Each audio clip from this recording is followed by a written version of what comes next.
Thank you, ladies and gentlemen, for joining us for another edition of Wrestling Talks and Thoughts. I am your host, Saheem the Dream. With your boy, J Mac Mizzle. And we are going to talk about the quite obvious.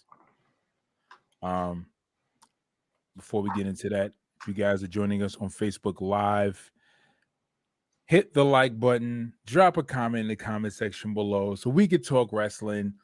Hit the subscribe button if you are catching us on YouTube, and drop a comment in the comment section below so we can talk about wrestling, SmackDown, a little bit of AEW, news and rumors. But first and foremost, we're going to get into SmackDown. Salute my dudes. Shad. What's up, Shad? Thank you for joining us for Wrestling Talks and Thoughts. Shad, drop a comment in the comment section below as we begin to talk wrestling. I don't know if you've seen SmackDown. Don't know if you've seen AEW. But we got some things to discuss. Jay, did you seen SmackDown? Yeah, I seen it. And as we were saying before we went on the air, I know you're extremely excited. Your two favorite wrestlers outside of Brit, Yeah, outside of Brit, has finally crossed paths. This match is supposed to happen during the WrestleMania, the Pandemic Mania. But Roman just refused to. Well, he didn't refuse, but due to health reasons, he didn't perform. But yeah, so we're actually gonna get this match. And one thing that I realized about AE, I mean, as far as WWE is anything involving Saudi Arabia, Saudi Arabia is they like nostalgic acts. They like old school. So that's why we have the Goldberg versus Roman. That's why we have Lita versus Becky. We're gonna have Edge versus somebody. And honestly, if Scott Hall, Kevin Nash, and Hogan was able to go, we'll have an NWO versus somebody. So versus DX. Yeah, exactly. So Vince definitely tries to appease the Saudi Arabia crowd with, and I get it, this big money, but for us cat fans who like, all right, we want something different, we want to see something new. This is what we're stuck with. Sean Keys is in the house. What's up, Sean Keys? Thank you for joining us. Also, Shad says SmackDown was SmackDown. Laugh out loud. Same, different week. Shad, you are, or I should say, you have the comment of the show. Absolutely, sir. Shad, you hit the head on the nail, on the head, or whatever the hell that expression is. Whatever. You hit the mark, my guy. You hit the mark. Same thing. Ladies and gentlemen, let me say this right here and now. If you do not subscribe to our page, Goldberg will show up and take your title opportunity. You want to know? I acknowledge you. if not, then Brock Lesnar will return, and he will take your title opportunity and also your spot in the Royal Rumble and main event at WrestleMania. And he will win. Yeah, he will win. Don't worry about it. And he will win. So don't think you stand a chance, because you don't. Because you do not stand a chance. Goldberg and Brock Lesnar will take all your title opportunities, roll it up in one, and stick it straight up your candy. So, let's talk about this. This is ridiculous. Goldberg shows up. He shows up again. The dying legacy of, let's talk about the dying legacy of Goldberg. The dying legacy of Goldberg. This guy had such a great legacy that was created for him in WCW. Not only that, but he also had a great legacy that could have been a great legacy in WCW, but he was so opposed to conforming to the style of WWE backstage. He felt like they were carnies. That's what he said, carnies. So if you guys are not familiar with the term carnies, It's a bunch of people who travel together in a carnival, and they put together a show. They set up the venues at a carnival, and then they all just unpack everything, and they travel from city to city, putting together a carnival or festival. That's And disrespectful. right, very disrespectful. And they get paid a lot more than carnies, I should say. And they have TV spots. Carnivals are not featured on the TV. I mean, but outside of that, you just look at who won and who didn't. Right. Angela Duca says, "Thank you so much for letting me on your podcast." You're welcome, sir. You were a great guest, Angela Duca. Thank you, sir. But yeah, carnies. That's what he said. So long story short, just to get to the point, he felt like WWE were like a group of carnies. He felt like the way they traveled together, he didn't like it. And then he also had the opportunity to stay after that WrestleMania and be used as a major heavyweight going forward in the storyline. But Goldberg did not want to do that. In fact, I think if Goldberg would have stayed, he probably would have kept the title on him and probably would have not lost the belt to Triple H. And he probably would have kept the belt, probably would have fought Brock Lesnar in a world heavyweight title match at that WrestleMania, would have beat Brock Lesnar and would have went on to, establish himself as a main WWE major heavyweight. But right now, his dying legacy is now riddled with horrible matches where he is well past his prime, totally injured. His body is worn out. This guy's leg is not in the best shape it could be. We've seen him fight Bobby Lashley. We've seen how Bobby Lashley carried that whole match. Then he fought Bobby Lashley again in Saudi Arabia. It was the same fiasco where Bobby Lashley had to carry the match. It was a good match nonetheless, but again, the quality of Goldberg that we got in WCW is not the same quality of Goldberg that we're going to get now. So they bring back Goldberg, who signed on to this contract, and he has a certain amount of matches that he is contractually obligated. Either 2 or 3. I want to say 3 matches a year. Yeah. So I think the contract that he signed was like a certain amount of matches for like a certain term. Like when he signed on, I think he was supposed to fight a certain amount of matches, just matches. And it wasn't yearly based, it was just matches. It was match based. Okay. So like he signed on for like, let's say 10 matches or something like that. And those were divided throughout the years in which he would fight. And apparently they think Goldberg is still a big draw. He's going to fight Roman.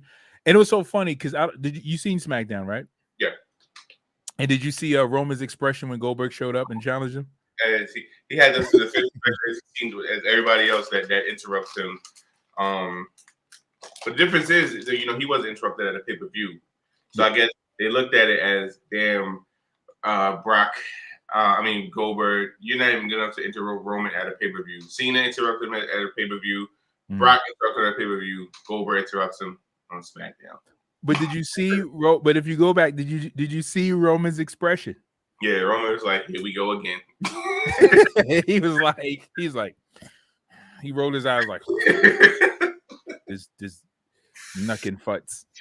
So it's like, it's like, here we go with these WWE shenanigans, and it's like, here we go again, Goldberg, and it's like, is there anyone else? Like, but the reality is there isn't anyone else. So you got to call back. Washed up performers. I really feel sad for this situation. Andrew LaDuca says he's ready for. He said he's ready for Elimination Chamber. Also, Angela Dugas says, join my podcast on Monday night at 6:15 for Halloween Horror Nights and Harry Potter and Universal Studios. Okay. Guys, check out Angela Dugas' podcast Monday nights, 6:15. You guys can check them out. Here's the link right here. It's in the chat if you guys want to join. Check out Angela Dugas' podcast. Angela Duca also says he will lose Goldberg to Roman. He says Goldberg will lose to Roman. Sean Key says it's about business more than what we fans in the States want to see. Absolutely, Sean. It is about business, and it's about Vince McMahon not being able to or not being concerned about developing new talent as well, so that he can have better pay-per-views. Sean Key says Saudi fans want to see Goldberg, and that business and money, and that's business and money with the Crown Prince is major. It is major. It is major blood money to get from Saudi Arabia. Blood money. Get that blood money. In the words of CM Punk, get that blood money. It's like a cult and like a gang, something gang affiliated. Right. Hey, you gotta get it. You gotta get that blood money. You got bills to pay. You got protein shakes to buy, and you got steroids to inject. Get that blood money. Andrew DeLuca says it's just crazy that yeah, like even Lita, like the last couple times we've seen Lita in the ring, she wasn't she definitely lost a lot of steps, not even a couple steps. She lost a lot of steps. Like her timing is way off. And now you're gonna put her in a match with Becky. If those fans in Saudi Arabia chant, you still got it. I don't even think the fans in Saudi Arabia chant anything. I mean they cheer. They be like, they cheer, but half the time, have you ever watched the crowd in Saudi Arabia? It looks like they're not even watching the match. It's like they're just there to be there. It's like they just be walking around, like they be walking around and looking around. Like the match is like dead center in the ring. And like when you watch an American audience, like they're like actually engaged. Like they're there, they're like watching the match. They're engaged, they're cheering and stuff. They're looking at the match. You look at a Saudi Arabia crowd, they're like walking around and not even engaged at all. It's ridiculous. Yeah, you're right. Angela Duca says, I want to see a good match on Elimination Chamber. Angela Duca wants to join the podcast one more time. Yes, sir. We will have you on. We will schedule a time to have you on, Andrew. I'll let you know, sir. Sean Key says, crowd looks like they got paid to be there, but don't care. It does look like that. It looks like, I'm like, why? They just be like walking around, and I'd be like, what's? I'm like, are you guys here? They're just there to be there, But they probably were paid. I know you guys have seen that YouTube clip where you had this guy standing outside handing out tickets to a WWE event to fill up the crowd so that it looks good on TV. Why? Because no one wants to see. Okay, let me not say that. Fans have not been excited to go to events in a very long time because of the booking. I will say this about SmackDown though. The New Day, and I don't know the name of that group. Los Lotharios. As I would call them, the two Eddie Guerreros. Double your pleasure, double your fun with a stick of double mint gum. All right, you had two Eddie Guerreros. The double, I call them double Guerreros. Double Latino heat. Double the heat, baby. Double the passion. Dos Guerreros. Los Guerreros. Double the passion. Double the heat. Double the fire. Double the Latino heat. But anyway, yeah, the two Eddie Guerreros, and they went against the New Day. It was a great match. That was a good match because I was expecting them to go over on the New Day, and it was such a good back and forth. It was enjoyable. I was just it threw you off, and that's what made it enjoyable as well. Besides, the good spots that kind of like had you tripped up as to like, okay, I thought because I felt like it was going to be like them and New Day were going to go in a match, and then they were going to fight, and then they were going to have Los Guerreros go over, but no, that's not what happened. They actually they lost, but it was good though. It was an actual good match. I'm actually excited to see another match. That was pretty good. Some good spots. So I need to go back and watch it. I kind of skipped it. You did? Yeah. Because I didn't watch it live, but what I did was I ended up catching most of it. I saw the Goldberg part live. And most of it, I just fast forward, and I'm like, all right, if it's a storyline or something I want to follow or something they're trying to build up with, I kind of keep track of it. As far as I saw Naomi and Sonya Deville angle where Yeah. you gave her yet another title opportunity, which we know she only gets screwed out of. Right. What else? I mean, yeah, like I said, most of it I kind of, well, obviously you had to watch. Well, I caught the rest of it the next day, but I did see the Ronda Rousey. Yeah, but I'm not gonna front. When Charlotte said that her baby looks better than Ronda's baby, it was funny and disrespectful at the same time. So. It was. I have some interesting news for you. Okay. I think you're going to be quite taken back by this. Going into WrestleMania, I will be cheering for Charlotte Flair. I knew it was a matter of time. I kind of think somebody rubbed off on you and kind of who Esco? Esco and his support, or Chanel constant support of the Queen. Yeah, and then you move to the Queen City. I mean, it's all coming full circle. Oh God, no, please no.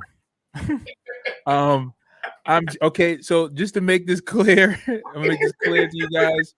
The only reason why I am cheering for Charlotte Flair, real quick in the comment section below, Andrew LaDuca says Seth Rollins will win Saturday at Elimination Chamber. Sorry, Andrew. Now, I would have agreed with you if the Beast Incarnate was not in this match. Brock is on a rampage this year. He has won every big every match that he's in. Oh God, every big match. So Elimination Chamber is just another one on the to-do list. So yeah, Brock is gonna win the Elimination Chamber. He's gonna win at Mania, the year of the Beast. Yeah. So guys, I hope you guys have enough room in your stomach, because Brock Lesnar will be shoved down your throats for the rest of 2022. Yep. Hope you guys got a big appetite, because that's all you're gonna get is a bunch of beast. Oh God. Bobby will win. Will eliminate Brock first. You know what, Andrew? I hope you're right, because I really hope that everybody gangs up on Brock, just beats the hell out of him, and just eliminates him and get him out of there. That would be a great swerve. I don't want Brock to win at all. I don't think it should be a title versus title. I think Bobby should hold it. I think they should build on Bobby as being a champion, as being a credible champion. I think this is an opportunity to actually have Bobby beat Brock like clean in the ring, without there being like, they can, because what they do is, if they want their competitor to still look strong, but still lose, but not look weak, what they'll do is they'll add them into like a triple threat match, a fatal 4-way, so it look like they're distracted, and it's not a single it's like they had distractions around them, so that way it comes off as it wasn't really a one-on-one match. It was just them and it was him versus him and a whole bunch of other guys. So it wasn't really, they really couldn't focus their attention on each other. They had to watch out for other distractions. So that's why it wasn't really like a clean victory, but it was a victory though. So, so it doesn't really take away from Brock's one-on-one competitive strength, but at the same time, it does add to the person who beat them in that match. So it will make Bobby still look strong if Bobby just eliminates Goldberg in that match, and then shows the potential that Bobby could beat Brock, which will tease, Bobby could beat Brock, and it would be better. And have Bobby go into WrestleMania looking strong, and God forbid he fights Drew McIntyre and someone else. But from what I heard, they're trying to pull for a title versus title match. I hope not. Because then it's like, okay, so you have a title versus title. You have Mania, the 2-day Mania. So now you take away one title match. So now so then it's like, it's only going to be one actual title match. I mean, that'll be dumb. So Andrew says Roman, he believes Roman will get involved again. Like the only thing I would, unless they have Brock versus Roman the first night of Mania, and ends up being a no disqualification, and Sonya Deville and Adam Pearce comes out like, this match is going to continue tomorrow night. Right. But I mean, only way I can see it being title versus title is if you're gonna build and have the SmackDown Women's title as to end night one, and then Roman versus Brock in night two. That'll be the only way that they would do it if they do title versus title. Yeah. Well, I mean, they're gonna do they're gonna end the night with the Ronda Rousey matches headline of WrestleMania because Ronda Rousey deserves to be the headline of WrestleMania because she's the baddest woman on the planet. Yeah, and of course, and all the work that she's put in, as a female superstar and has propelled this women's division single-handedly with her UFC skills, her crappy promos and her nasty arm bars, and she's multifaceted. You see how she dropped Sonya Deville almost and then broke her arm? Right, in a sloppy wrestling. Whatever. Oh God. That's Sonya Deville. Sonya Deville more than likely is the better wrestler. And anyway, I think I'm trying not. Let me not be a negative Nancy, and start, pouring so much gasoline on a fire that's already lit. I am. Negativity. So I know it's completely off topic, but we're talking about Ronda Rousey, Sonya Deville, and Shayna Baszler happened to pop in my head. Yeah. Vincent Kennedy McMahon. Listen here. If you change another theme song, I'm coming down to Connecticut. Who's that theme song that he changed? So he's changed. Well, we all know he changed Damian Priest's theme song a while back, for a couple months now. Okay. Shayna Baszler's theme song has changed. Okay. Ricochet's theme song has changed. Okay. So, and then it's like because even at the Rumble, and I've noticed it because I'm watching the Rumble and I hear 30 go off, and I'm listening to me. I'm like, who the hell is that? I see Shayna Baszler on the Ram, and I'm like, wait, they changed her music. And then even watching SmackDown, I saw Ricochet come out, and I'm waiting for the one and only, nothing. I was like, yo, what the? I said, oh, come on, Vince. Like, what are you doing? Like, if you're gonna change somebody's music, change people that's irrelevant, or if they do something like, all right, Zelina Vega, her theme song makes sense to be changed because she has a new gimmick. Xavier Woods, same thing. Right. But for people who's still doing the same thing, no character change, but you change their theme music, just like he did to Keith Lee, he changed Keith Lee theme music twice. Mm. And Keith only wrestled 4 matches. Right. Right. 4 matches in his like 10-year WWE career. Well, when he changed, his theme music and changed his name to Bobcat Lee. That was going to work. That was going to take that name, Bobcat Lee, was going to take him with Bearcat. I'm sorry. Bearcat Lee was going to take him to the top. It's going to take him to the top of the WWE division as World Heavyweight Champion. Bearcat Lee, you guys better watch out for Bearcat Lee. Andrew LaDuca says, I hope they make it to Fatal 5-Way at WrestleMania. Roman versus Brock versus Seth versus Kevin Owens versus Drew McIntyre. You know what? That's a good idea, Andrew. I can't even lie. They should mix it up and actually, kind of do something different with that main event at WrestleMania between Brock and Roman and add some moving pieces in it. I can see them adding Seth to it, but Kevin Owens, unfortunately, I don't see Kevin Owens in it because Kevin Owens. Well, you can't have Kevin Owens lose to Austin Theory and catapult him to the main event. I mean, to the main event. Also, Drew McIntyre's feud should be done with Madcap Moss and Happy Corbin by then. But it's like at the same time, if you do a Fatal 5-Way match, you're basically doing the same thing you did at day one. Like, all right, we just saw this at day one. Now we're gonna see it again. So I think that's the main reason why you wouldn't do a Fatal 5-Way. Now, Triple Threat, it'll bring back the whole nostalgia because as Seth's been talking about how he was talking about his whole getting in Roman's mind with the Shield, and then if he's added to the Triple Threat match, then he could really be like, well, last time the three of us was in the ring, I walked out as champ, and you guys was the strongest one. I saved, you know what I'm saying? So I can see them building a huge storyline with Seth being added. So triple threat, I can see not a fatal 5-way. Yeah, it makes sense for Seth to be added because how he stole that WrestleMania from Roman, and Brock. So he stole it from Roman and Brock, So it'll be dope. It'll be like, them opening that chapter again. I think that would be pretty dope, but it should be for one title, not two titles. It just should be for one title. And again, it leaves room for them to create more opportunities for someone else to fight for the WWE World Championship. And not only that, and check this out, right? If it's Brock versus Roman for title versus title, right? How are we going to fill up the card for both nights at WrestleMania?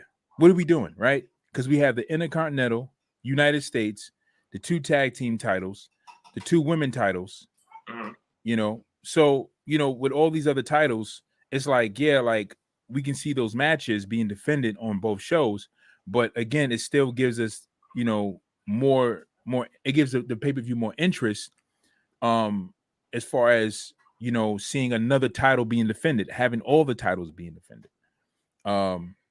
Especially at the WrestleMania, you can split it up. You can even split it up. You can have all the SmackDown titles be defended on night 1, and then have all the Raw titles be defended on night 2, or however you want to do it. You definitely have to mix it up.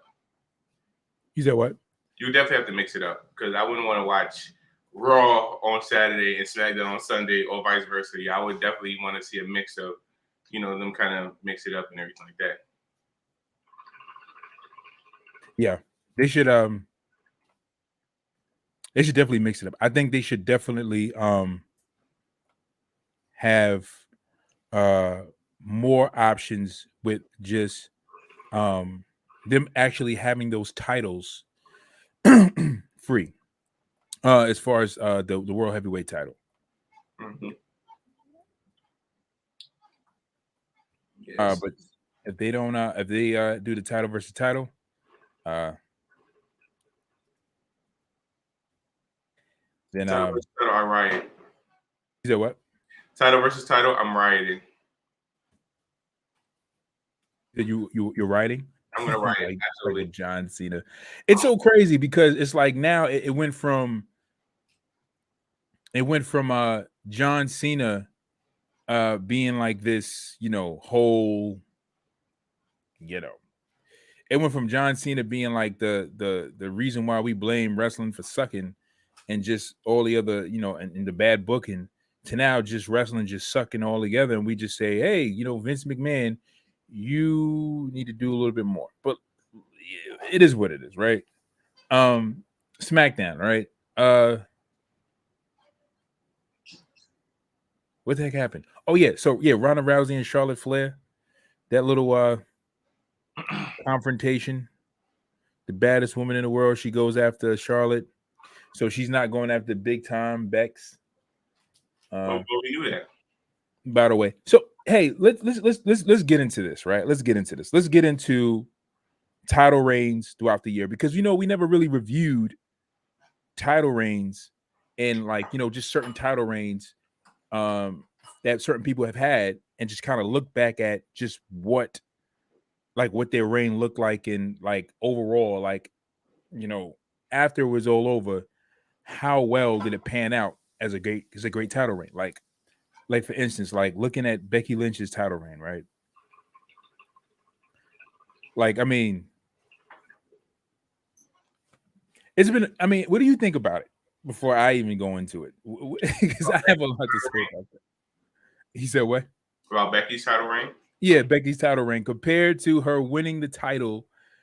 The first. I mean, compared to her winning the title at WrestleMania, winning the 2 titles, and her having that great title reign, to her coming back playing this whole heel role in her work now. What do you think about it now? As far as the hype or the expectations it was supposed to live up to. Sean Keys is joining us. Thank you, Sean Keys. Honestly, I want to say, I don't know. I feel like with Becky, they kind of was like, all right, you're back. All right, we're gonna put you where you were when you left off.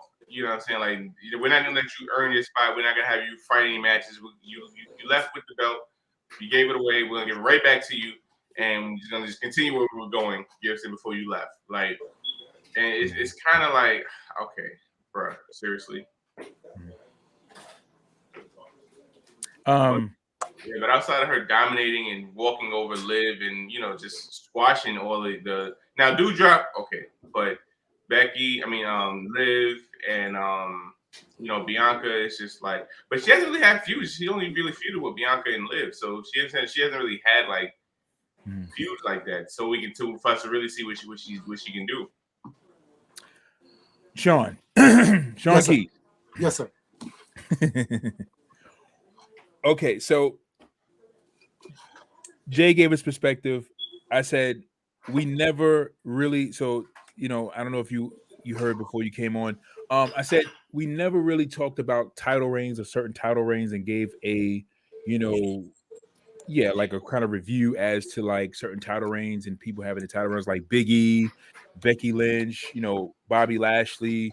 Who else had a title reign? But we never kind of really looked at the title reigns and also Roman, like to really look at like, hey, how were their title reigns? Especially with Big E, Bobby being the two who had their first big title victories or first title victories. But what do you think about Becky Lynch's title reign right now? I think honestly, it's cool. It's not her best one. Okay. But it's not as bad as Charlotte's. Yeah. I'll say that. Like, it's better than Charlotte's. Her match with Doudrop was actually really dope, to be honest. It was it wasn't a sleeper as I thought it was gonna be or a squash. Are you saying that because you are a Doudrop fan? No. They actually they actually let Piper work. That was the good thing though. Like they still didn't let her go the way she really can. Because to be honest, if they let her really work the way she can, she's better than a lot of the women on the roster. I think at the same time, I think for the women, I guess they don't want to do Becky and Bianca back to back to back to back to back to back. I do think that's going to be the WrestleMania match, in my opinion. Yeah. I think they're going to start building it after Elimination Chamber. Yeah. At least that's what I would think. Yeah, because if you don't have Bianca versus Becky, you're gonna have Bianca in a six-person tag with the Street Profits. Just to there's nothing else you can do. So it's like, I don't know. It's not bad though. I think the level of competition on Raw isn't there. No. Because Bianca, who else would you want to see her face? They got Alexa's not. Whatever they're doing with Alexa, she's not fully back yet as far as being able to compete.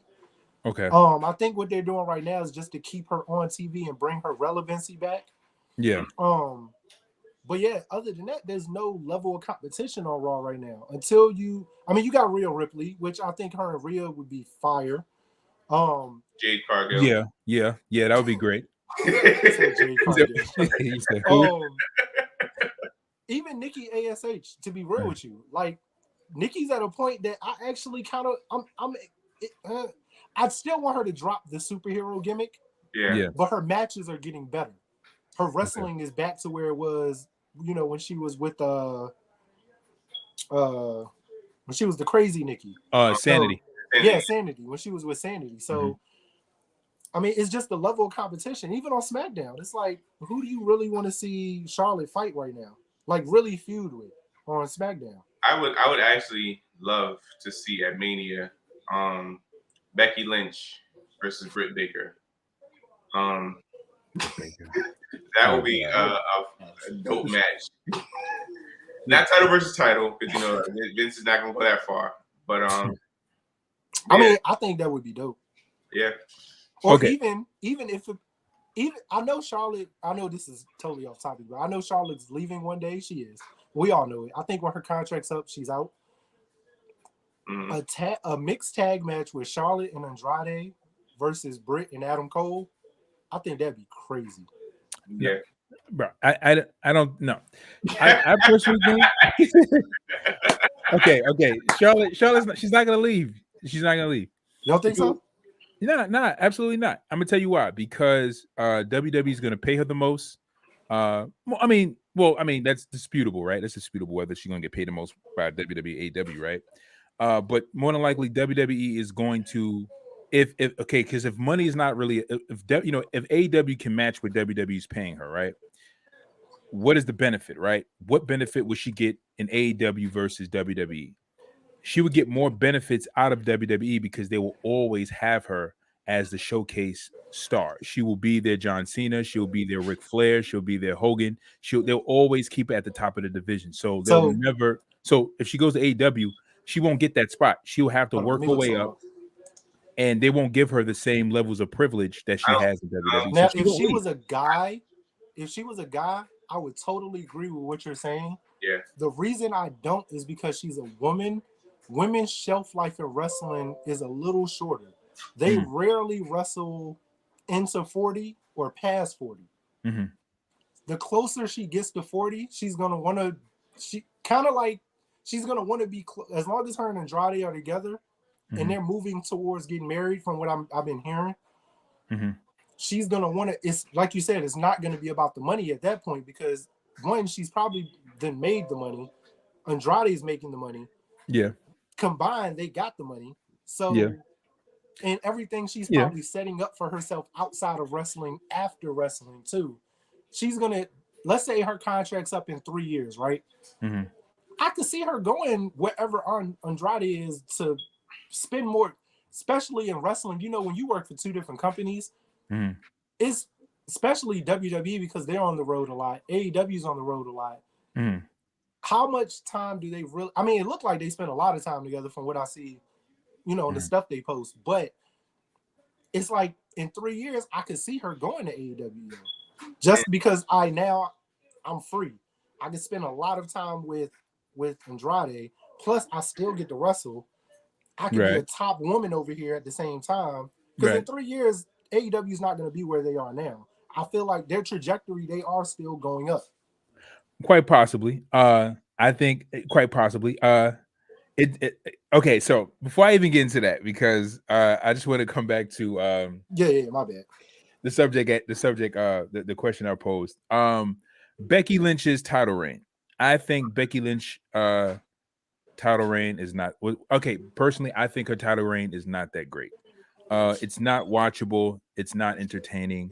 Compared to her first title reign, where she had the proper steam behind her and the proper support and the organic love, it was perfect.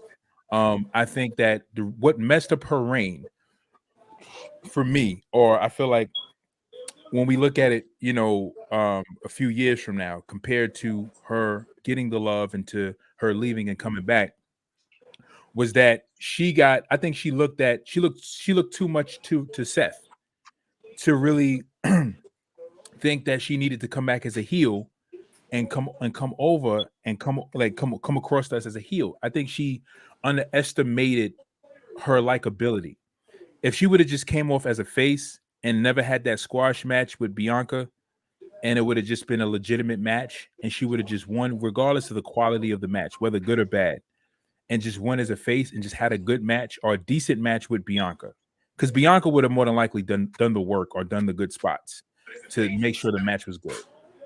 It would have been a great match. It would have been a good comeback. But the fact that she took the low road, not the low road, but she decided to take the road of being a heel, the easy way out, and just say, I'm just going to be a heel and just turn cocky and act like I did it all by myself and it wasn't the fans and da da da da da da da da. Oh, so I have a question. It was hard. Yes. So do you feel? All right. So what you making that statement? Do you feel that Becky kind of like mimics Seth's character and tries to be the female version of Seth? That, yes, and I think she has conformed herself very much so to the point where it's very, very much noticeable. So in the beginning, it's a great question. In the beginning, it wasn't quite noticeable, but then it was just like you couldn't help but think that, okay, wait, hold on a second. Ironically, not ironically, but I should say, coincidentally, these guys are married, right? And then Seth is like a heel and he's playing a top heel. And then she comes back and decides, hey, I'm going to be heel. And these guys are married. And it's like, you guys are both wrestlers. And it's like, are you doing the same thing Seth is doing because you feel like it's the safest way and you're going to follow Seth's path. I mean, like, you can just be the face and Seth can be the heel and you can just do that. Just do that. And just, and I think it would have showed her as a strong individual by herself. But I kind of think she went to Vince and asked Vince if she can come out dancing like Seth, and Vince was like, "No, that's too obvious." He's like, well, way too obvious. He's like, way too obvious. He's like, you can keep the ridiculous jackets and the weird shades, but don't dance. Don't dance. You look too much like your husband. And don't laugh. Just don't laugh. And don't laugh so much. Don't laugh so much. But back to what you were saying, Sean, concerning Charlotte Flair. Very good points. That is a lot. That would be something that she could consider, the fact of she's already made her money. She's already headlined the WrestleManias. She's already held more titles than any woman in WWE history. She's had the most reigns. She's already done everything that needs to be done. So now it's just about building her legacy outside and being an all-around, competitor. Yeah, because she actually turns 36 next month. Well, not next month, in April. Well, the other thing would be is that if she does go over to AEW or Impact just to go and wrestle, right? Of course, they're gonna showcase it as a premier star, and it's gonna create some traction and create some some publicity. But the other thing would be is what kind of treatment would she get? I can answer that. Right. If she doesn't get that WWE, if she doesn't get that WWE treatment, and she gets you got to start from the bottom and work your way to the top and have good feuds, improve your worth and your value. What? And that's gonna really put her in a place where she may feel like maybe I made a mistake in going outside of WWE because I have everything I need in WWE. Because Shawn Michaels never had to leave. Right. True. But there was also him going to WCW would have made no sense though. Right. So here's my take on it. KB. I agree. Yeah. You said that she would go to AEW and not do anything. So here's my take on it. I feel like if she does leave, yeah, like Sean said, she would spend more time on Andrade. But outside of that, let's look at Tony Khan's history of how he treats WWE stars. You know what I'm saying? Yeah. Like, Miro came in, he had a great start, but he kind of wayside. Andrade kind of wayside. But look what they're doing with Malachi Black. He's still, rising. He's still like, in the top tier. Not really in the main event.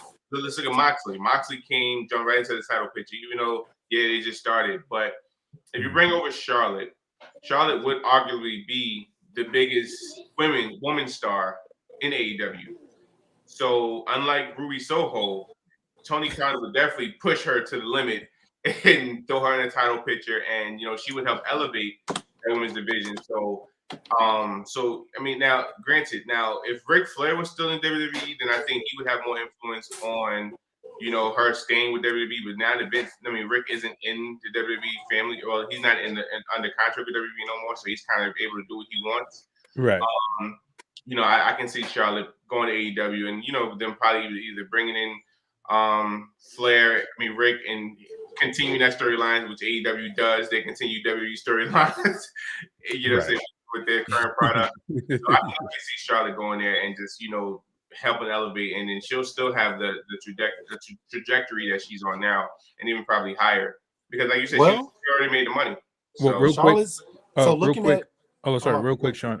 I don't mean to interrupt you. KB Brown says, I don't think Charlotte will be a fit in AEW. Sasha would fit better. Why she's smaller? Also, if you guys are catching us on YouTube, you guys are catching us on YouTube, you guys are catching us on Facebook, drop a comment in the comment section below. We will read your comments. We will shout you out, shout your name out. We will read your comments. We will respond to your comments. We want to hear from you guys. And we want to know what you guys think about these topics concerning the wrestlers that we're currently talking about. Right now, we're just talking about Charlotte Flair, possible departure from WWE, if she would go over to AEW, how would she fit? Or how would she fit in any other organization? If you guys are catching us on YouTube, thumbs up. Facebook, thumbs up. Comment, give us a share. I'm sorry, continue, guys.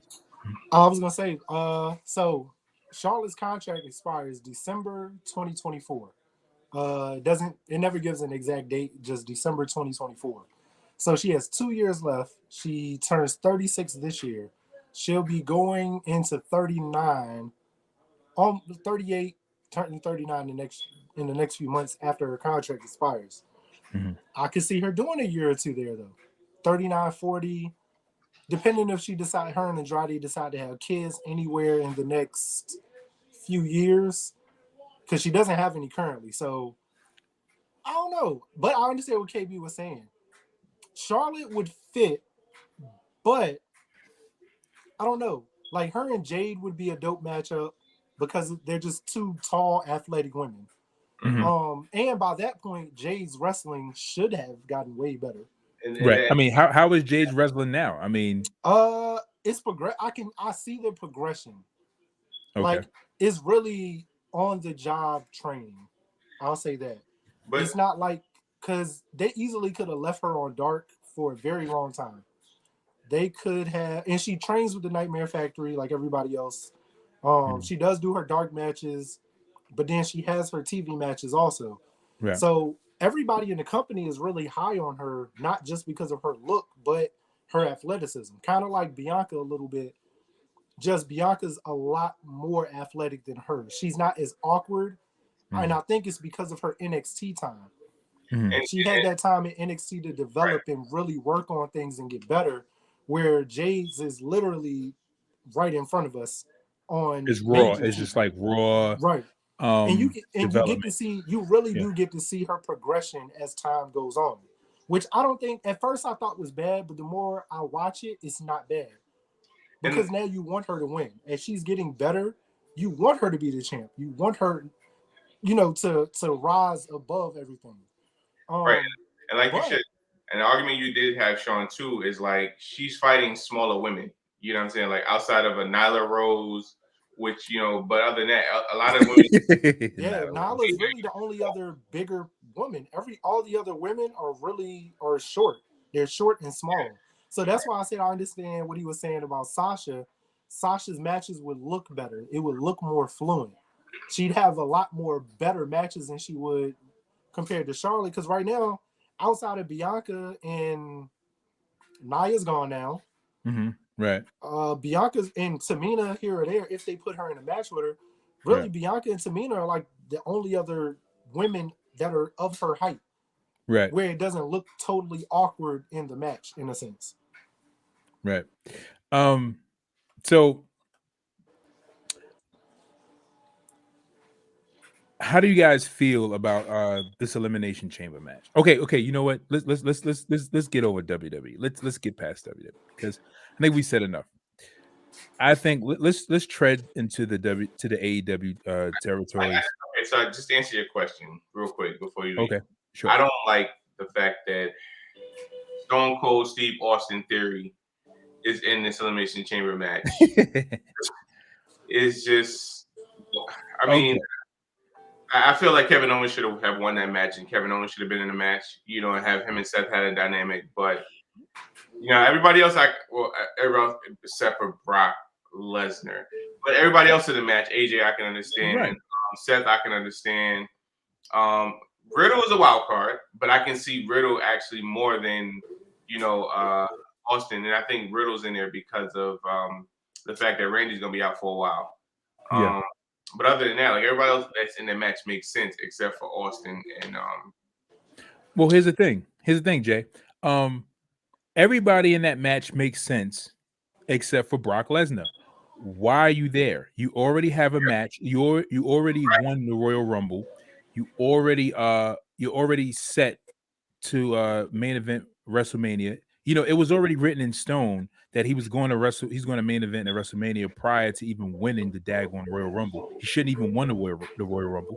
So everybody makes sense in that match except for Brock. So that match that spot that Brock has should have went to Kevin Owens, and it would have been a better match, a better Elimination Chamber match to allow Vince to see, okay, I don't need this guy that I think is 100% money, or this big top guy to be in this match to make the match better. I can just do it, trying to pull the strength from Bobby Lashley, from Kevin Owens, from Matt Riddle, and just allow their potential to be showcased completely. He does not need Brock Lesnar. But again, it's because the Saudis want to see Brock Lesnar in the match. So here's the only logic that I can see.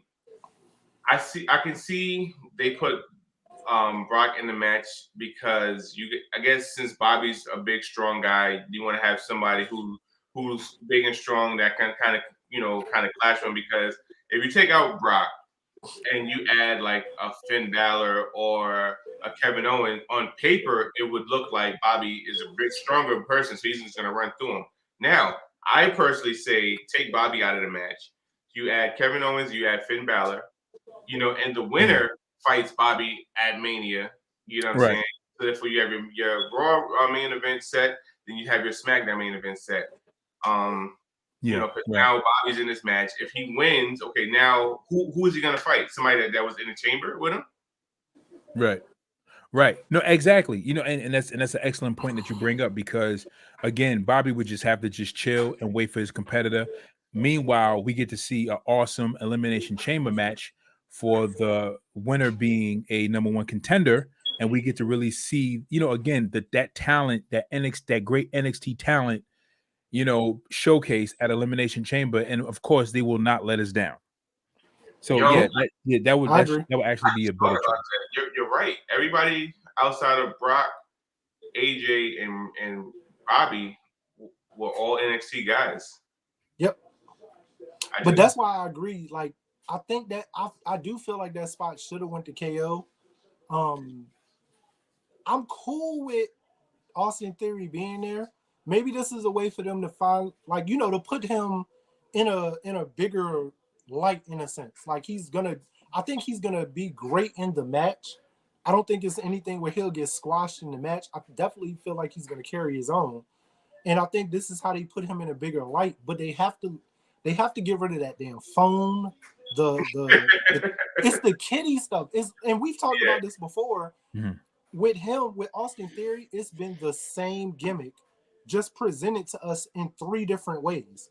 Because even when he went back to NXT and was with the Way, the gimmick was the same. He was still that goofy kid who just didn't get taken serious. When he was with Seth, the goofy kid that couldn't get taken serious.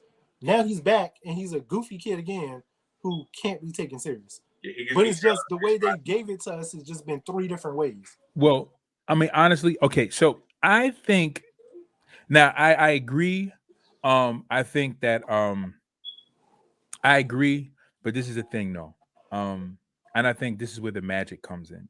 The magic always comes in the goofiness of the character, because it adds the entertainment value. But I see what you're saying, Sean. I see what you're saying. It's almost like, where does it cross over to a point where it becomes, likable? Like, what I'm saying? Like, if it's not likable, if it's not entertaining, if you're doing the same thing over, that doesn't evolve, it's like, it's not nothing new, So I think that with Austin Theory keeping the way that he is, but yet, because his matches, I've been watching his matches. He's out of Raw. Every time I watch Raw, and I'm fast forwarding through the matches I don't want to watch. His matches are the matches that I watch because I'm watching his development. I'm seeing his angle with Vince McMahon, and I'm like, okay, let's see how he pushes him, or let's see how he works with him versus how he worked with Drew McIntyre. Because remember, he had the same thing with Drew McIntyre, right? Yep. So I'm like, let's see how he does with Austin Theory. But Austin Theory's his matches are really good. Like, to see him, go over on Kevin, him fighting AJ, him fighting Finn, him having these matches. I'm enjoying them. They're actually pretty good. I'm enjoying them, and they're good matches. They're good spots in his matches. His match with Kevin Owens was really good. And his match with Finn Balor really good. His match with AJ was really good. They were good matches. but I definitely like him in this Elimination Chamber match, in the sense that, you know, they are trying to put him up there with the main eventers and trying to put him in that spot. But I say that what I do say is that within that time, he needs to begin to start working on something new in order to transition his character, in order to evolve his character, so that way we can see him a little bit differently from what we know as, you know, the goofy kid, or the kid who needs, you know, overwhelming of, you know, common sense guidance from Vince McMahon, you know, who's saying, you know, always expect the unexpected, get slapped in the face, and not expecting a slap in the face, and not knowing that Vince McMahon would do something as stupid as that, you know. So but I like Austin Theory. I like him. I do too.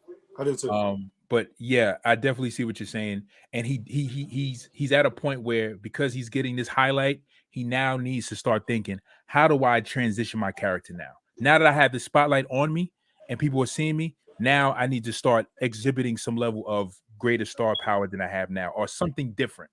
I think it all reminds me of Cena and the ruthless aggression thing, where Cena switched from that no name looking whatever, right, going into the doctor of thugonomics, right.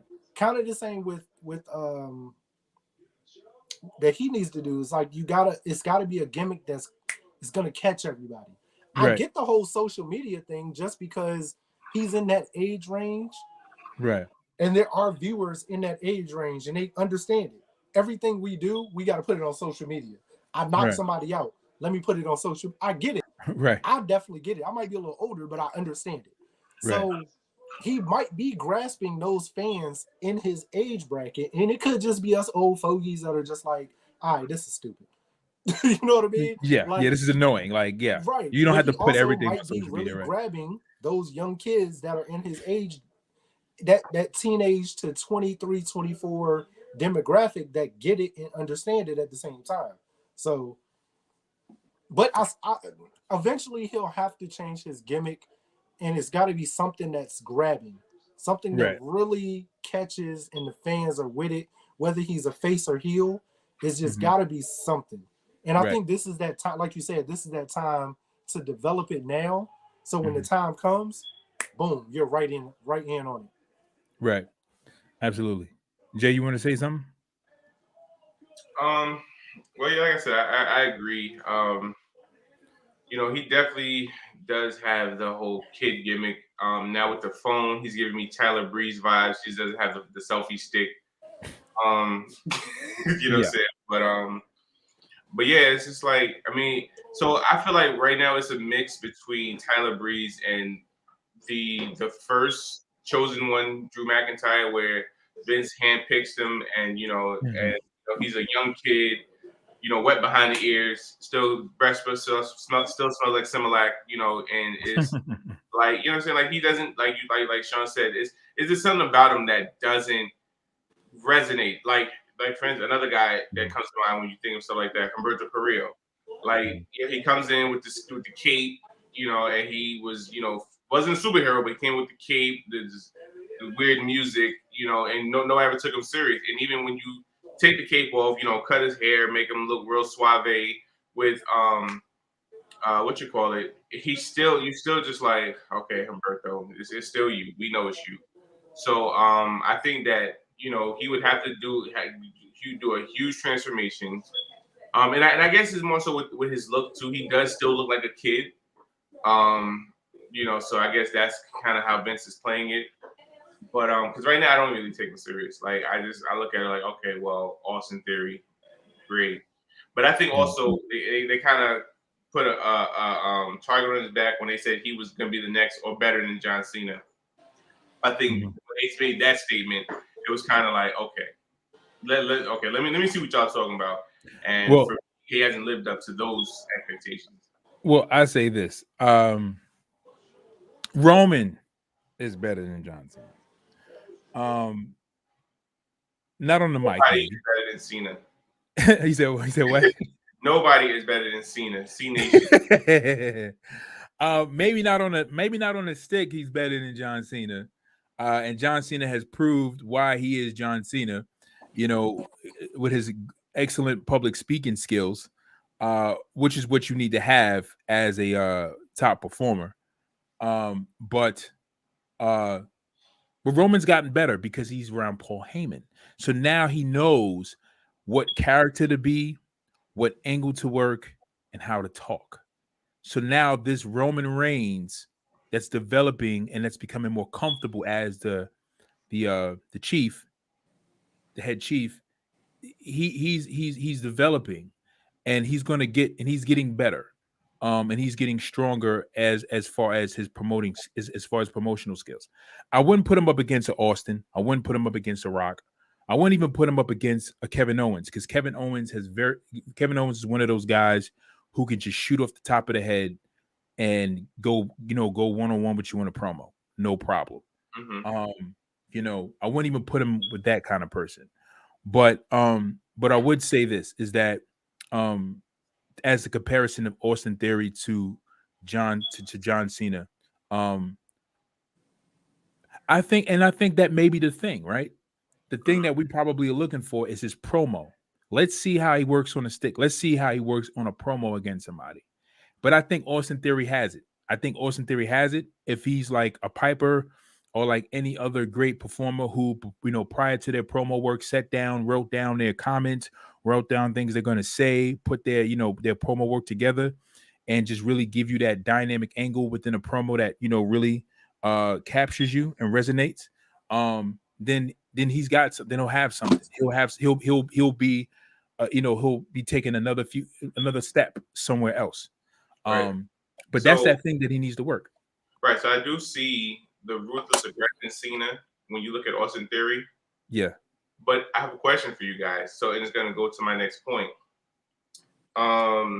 You are a new WWE superstar. Uh-huh. Vince tells you get to choose one of two people to write your promos. John Cena or Paul Heyman? Paul Heyman. Easily. Paul Heyman. There's no problem. There's no question about that. So, a very well-known WWE superstar thinks different. Okay. So, this superstar says, time and production such as Ring of Honor certainly helped him hone his craft. Okay, on top. Okay. Paul Heyman is one of the most well-known and established names of pro wrestling. He touted that he's the greatest mind that ever been in the business. But it seems like this superstar isn't a big fan of his. While speaking with Ryan, whoever, this person revealed that he would rather have John Cena write his promos than Paul Heyman. So he says, I'd much rather John Cena write my promos than Paul Heyman. One of those guys drew major money, and the other side and other stole money. Wow. So this superstar that made this quote is the Messiah, Seth freaking Rollins. Wow. But you know what? Now that you read that off like that, I actually understand it. Cena really don't give you bad promos. If you really think about it, he's gold on the mic. Yeah. Okay. Hold on a second. Wait. Hold up. Let's put some context on it. Let's put some context on it, because Cena is not Cena. Okay, Cena's not a Hogan. He's not a Macho Man. He's not an Austin. He's not a Rock. He's not that guy that's gonna go out there and give you like this dynamic promo without any pressure added to him. Austin on any given day, Rock on any given day, Hogan, Macho Man, Piper, like even the golden era wrestlers, without pressure on them, when they come out, they're coming out. They're gonna give you something, right? Especially Piper. Right, right? But Cena, when Cena comes out, he cuts a promo, he's gonna give you just a bunch of words talking about the situation at hand, blah, blah, blah, blah, blah, right? But when there's pressure added to him, like a Roman that's insulting his legacy, like a Rock that's insulting, how good he is as a performer, you're going to see a different type of Cena who's going to give you something great. You know who Cena reminds me, who reminds me of Cena right now? Who? Cody. think exactly the way you just said that. The way Cody's been cutting promos. Yeah. Where it's like you said, some of his best promos are when he's got that pressure on him. Yeah. Other than that, he's just getting up there saying a bunch of stuff. Right. I never thought, dang, he's really in, especially with that whole we've been wanting Cena to go heel forever. Yeah. And now it's kind of the same thing with Cody where he's teasing it, but he's not gonna do it. Like everybody wants him to go heel. Right. So, and that's the same thing about CM Punk, right? CM Punk, you know, it's pressure. We've noticed even in AEW, right? He comes out, you know, he's given us his formal reintroduction, his return promo, great promo, but his promos weren't as captivating afterwards. But as soon as he got into that situation with what is the guy name? The guy from New York. And he said, "This is the little violin." Eddie Kingston. As soon as he got into the situation with Eddie Kingston, promo went up. Awesome promo. I'm like Attitude Era promo. As soon as he got into the situation with MJF, value went right up. But when he was just out there by himself, it was just like he's just out here giving us CM Punk and that's it. But when that pressure gets added on the CM Punk, then we get a whole nother Punk. And MJF said it. And I was like, you're right, MJF. I was like, he said, you know, and MJF said it to him. He was like, you know, you need that pressure on you because otherwise we're not getting anything different. We're not getting anything special. He said, you need a guy like me to give you something special. And that's the thing. Certain performers, without that pressure, they're not going to give you they're going to give you a great wrestler. But again, you know, and that's not a bad thing. But we're just talking about, you know, just a person who's just all around star. Like they're going to create a moment out of nothing. You know, you have nothing, you know, again, it's like, you know, it's almost like, you know, living in a house where you only have bread, mayonnaise, sugar, and water. How are you going to make a meal out of this? You know what I'm saying? And those are kind of, you know, performers that will just be legendary. That will always be on another level. That's why I can never compare a John Cena to a Hogan. I'll never compare John Cena to Hogan. I mean, we will based on what he's done in his legacy, but you know, he's not a Hogan. He'll never be a Hogan. He'll never be an Austin. He'll never be a Rock. You know what I'm saying? Those guys made something out of nothing. Out of nothing. I mean, now, mind you, Cena did make something out of nothing with, you know, just his character. But I mean that in the moment, like we seen the crux of his character was that in itself. Like it was like his character sustained the whole era. Their character sustained eras. You know what I'm saying? So John Cena didn't have a sustaining character. You know, he winged it. He winged it. You know, after his rap gimmick was done, after he stopped rapping, he winged it the whole time. You know, that was the most laziest superstar I've ever seen, as far as he just winged it because he didn't want to put the work in, because he felt like it was going against, you know, he didn't want to, you know, be a bad influence on the kids and all this other stuff. But he gave us a horrible era within that. But Seth Rollins, Seth Rollins, Mr. Monday Night Messiah, made those comments saying that he would rather have John Cena write his promo work than Paul Heyman. And that's interesting because one stole money and one made money. Credit to Paul Heyman. Paul Heyman made money. He did what he could for his superstars. He was going up against WWE. He was going up against Ted Turner, a multi-billionaire in like the 1990s. You know what I'm saying? That's before billionaire became a trending word. Ted Turner was a billionaire. Before you guys knew billions actually existed in the hands of one human being, Ted Turner was that guy. You know, he was that guy owning networks and stations and stuff like that and buying whatever he want. And then he disregarded WCW like it was the last year's model of a BMW, and just got the newest version and just said, you can have that BS. I'm getting the C75 or whatever the hell the edition is, whatever. You know what I mean. Anyway. Anything else, Jay? Because that was very interesting. Yeah, I mean, when I read that, I was just like, wow, Cena. I mean, and I knew that you would enjoy that, being that he's one of your favorites, top two of all time. I do have a again, there's a thin line between love and hate, right? Mm-hmm. And when you have created or have had such great love for somebody at one point, and they let you down with their inconsistency and constantly disappoint you and don't give you that same thing that you're expecting, then it becomes a great measure of hate, because then you begin to realize, did you do all this thing just to win me over, just so you can get what you wanted?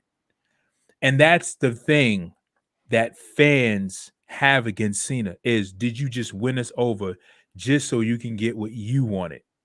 You did. And again, the reality is this, is that all these superstars, again, are, partly are doing it for the fans, but then, 80 to 75% of what they're doing is really for them, because this is what they love to do.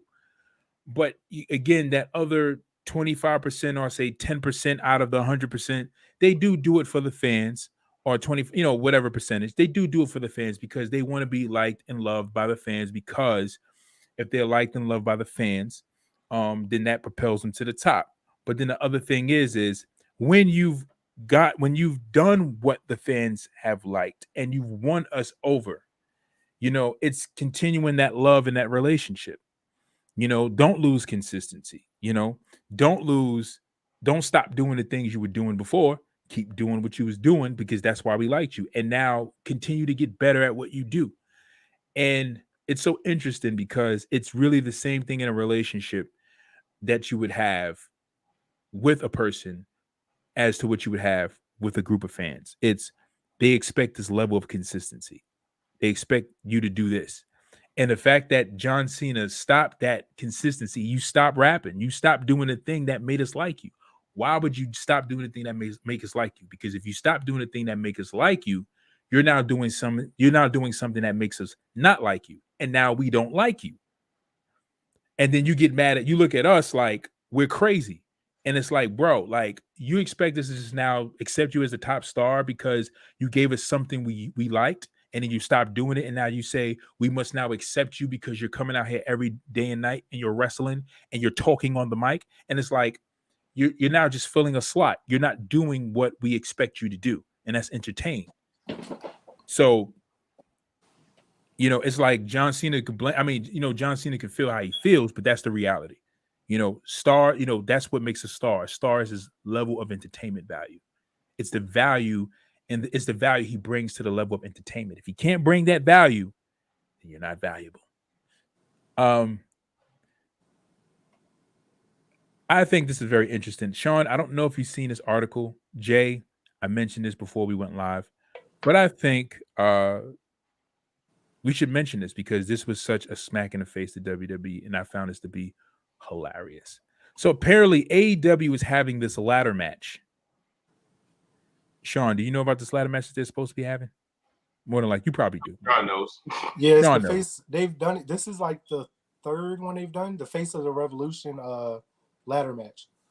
Yes. Where the winner faces whoever's the TNT champion. Right.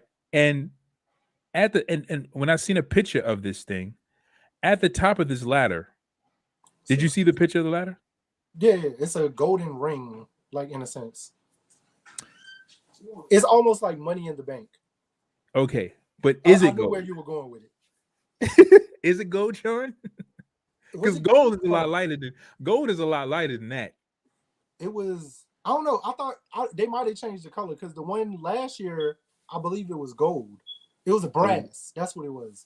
It was a brass ring. Yes. Because Scorpio Sky won last year, and he grabbed the brass ring. So, but yeah, this is I forgot who won the first one, but I remember the second one was Scorpio Sky last year, and I think from what I've been reading, Andrade or Wardlow are supposed to win this year. Shane O'Mac is gonna win. Shane O'Mac is gonna show. Hey man, I told again, totally off topic. I do think we're getting Shane next week. You think Shane is going to show? Shane is pissed. They said Shane is very pissed about being let go. I thought it was just a wrestler contract. I didn't know it was like, we're releasing you from your wrestling contract and we're firing you at the same. Like, it was all of it. That the promo that he would cut, if that's the case, oh my God. And you know, Shane cut some good promos, man. Yeah, he does. But if I'm gonna be real, if I'm Shane, if I am to go into AEW in any form or fashion, I would have to. I need to sit down with Tony, with his dad. Well, I don't think his dad got anything to do with the wrestling side, so I need to sit down with Tony, the Bucks, Kenny, Cody, Brandy, because all of them financially have put money in, and they're all, not even partners, but they're all partners in the company. I'm trying to invest. If I'm him, I'm not just coming in on some producer backstage. No. Financially, I want to invest in this company. I want to help make you guys better. I want to piss my daddy off. You know what? And I've been talking about this before about rebranding, right?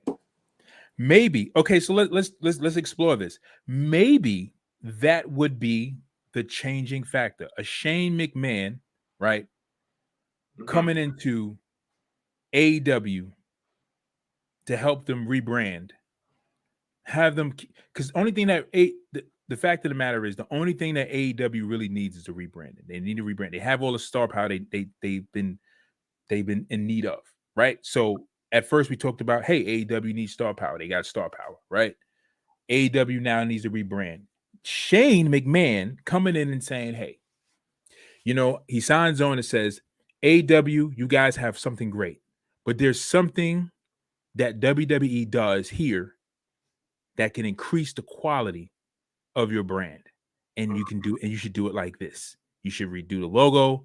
You should redo the logo. You should redo the venue and make it like this. So that way the venue, the Monday nights and the Dynamites look bigger and better.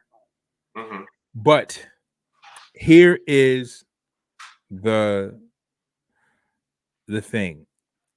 Would CM Punk be okay with a McMahon being involved? I think he would. Shane McMahon, I never had no problems with you, Shane. You didn't send a letter of what's it called? A letter of release to me on my day of my wedding. So I have no issues with you. You didn't come in as a part-time wrestler and have a world title match against me and stop my 520 something day reign. Have no issue with you. So maybe CM Punk may not have an issue with Shane McMahon, but Shane McMahon may be the changing factor in AEW to change the whole overhaul of the brand. Like he may give it that whole facelift that it needs. Because AEW does need a change in brand. Yeah, I've seen a lot of different theories about who it is next week.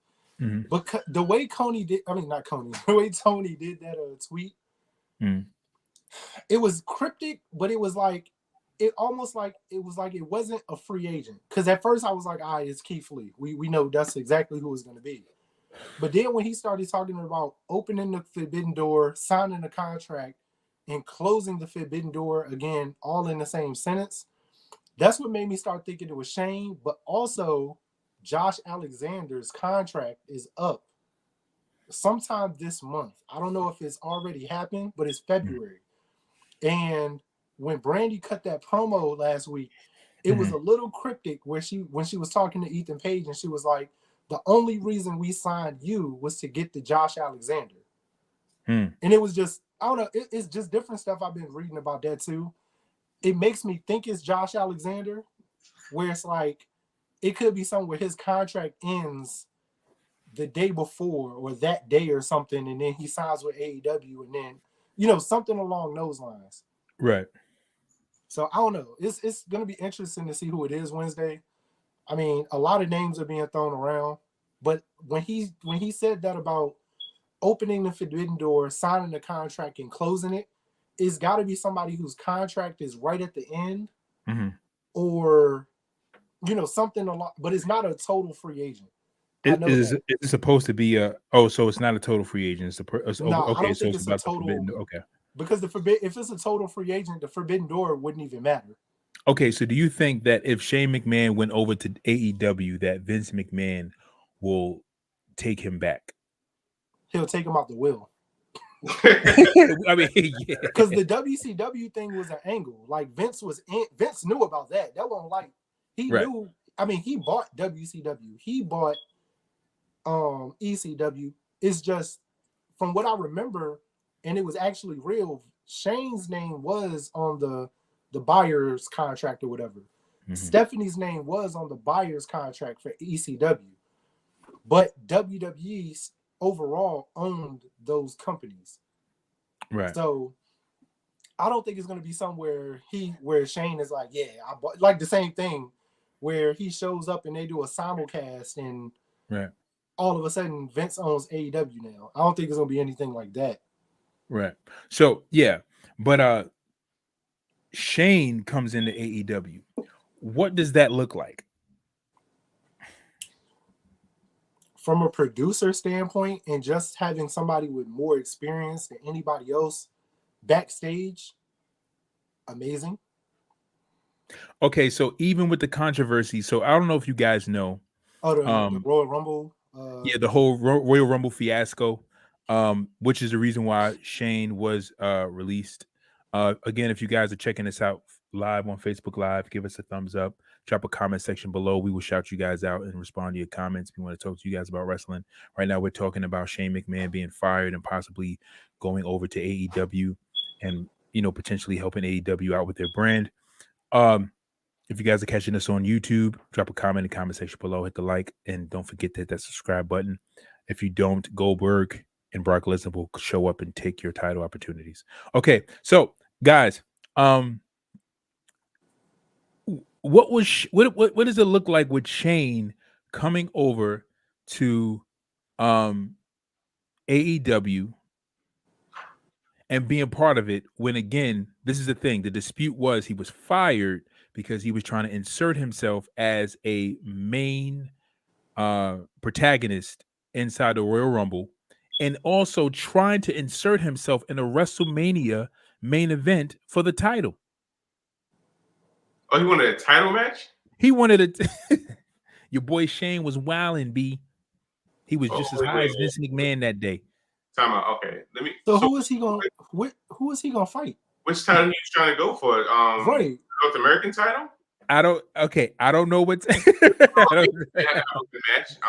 Not for Shane. No. He wanted. Right? He wanted Shane McMahon. Shane McMahon wanted a heavyweight title match, and he was trying to insert himself into a WrestleMania main event or a WrestleMania match to whereas he would get the world title. Oh, him and Becky would have a great match. I can see that. So was Brock throwing him out like Vince telling Brock, "Hey, when you get out there, toss his ass the fuck out, toss him." Probably, but what happened was that when Vince knew that Shane. Okay, so it was Shane McMahon and what is his name? The guy who was a partner with John Morrison when they were. I know you're talking about. I can't think of his name. Mercury. Yeah, Mercury. Right, Joey Mercury. So Joey Mercury. Joey Mercury does booking backstage with he does booking. He's part of the booking team, and he was part of booking the Royal Rumble. They said usually Triple H does that. That's why we would get a lot of fun spots in the Royal Rumble because Triple H is out and he's resting. What happened was Shane McMahon took over for the booking, and they said that Shane McMahon was trying to insert himself as the Final Four in the Royal Rumble, and also trying to set himself up as a contender or a victor of the world title and win the world title. And what happened was Vince McMahon, seeing what his plans was, and disputed and was like, okay, you can be in a Royal Rumble, but you're not going to win a world title. And what happened was that even with Vince McMahon's dispute and Shane's booking, there was so much low morale backstage that all of the athletes got mad, and it was such an uproar that what happened was Vince, they all took it to Vince. It was like, this is ridiculous. Like, this is ridiculous. Like, we go out here, we wrestle day in, day out, make you money, and you mean to tell me you could not give that spot to Finn Balor? You couldn't give that spot to Cesaro? You couldn't give that spot, to someone else who was not in the Royal Rumble? You couldn't give it to one of the, 10,000 wrestlers you done fired and could have brought back as a special, appearance? But the special appearance in the Royal Rumble, nobody wanted to do it though. Shane McMahon. Well, because nobody wanted to do it because the Iconics were offered a spot, they refused. Nia Jax was offered one, and she refused. So a lot of people, they felt the type of way. That's like, for instance, let's say your job let you go, but they're like, oh snap, we got this big party. We want to bring you back. You want to attend? No, you just fired me for some nonsense a couple months ago, and you want me to come back and help you out? No, it's not going to benefit me. Right. Like, I ain't gonna lie, bro. Like, if you fired me, unless I'm coming back on a new full contract that has nice numbers, I'm not coming back for a one night spot because y'all decided to fire everybody, and now you have nobody to be in your Rumble that you think people actually want to see. Yeah, no. Because you got to I don't blame them. You got to bring back people like the legend, Summer Rae. The legend, the only legend. The legend. Horrible. Oh my God. But you know something real quick? I told y'all I'll be in the spaces on Twitter. And I've had, with a lot of women who watch wrestling, right? Okay. And women who actually can hold a good wrestling conversation also. Not just I like Bianca because she's black and she's girl power. Like, women that really can hold good wrestling conversations. Some of the points that they made about Summer Rae made a little sense. I still think the wording of legend was horrible. Mm-hmm. Now, if you say she was definitely part of the Diva Revolution, she was definitely a part of the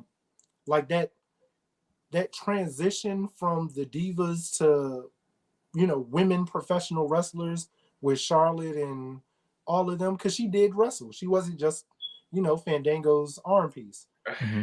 I would understand it, but when you say she was a legend, I need to be added to some of these spaces because I got you. You're the 12th man on the bench don't mean you contributed to winning the championship.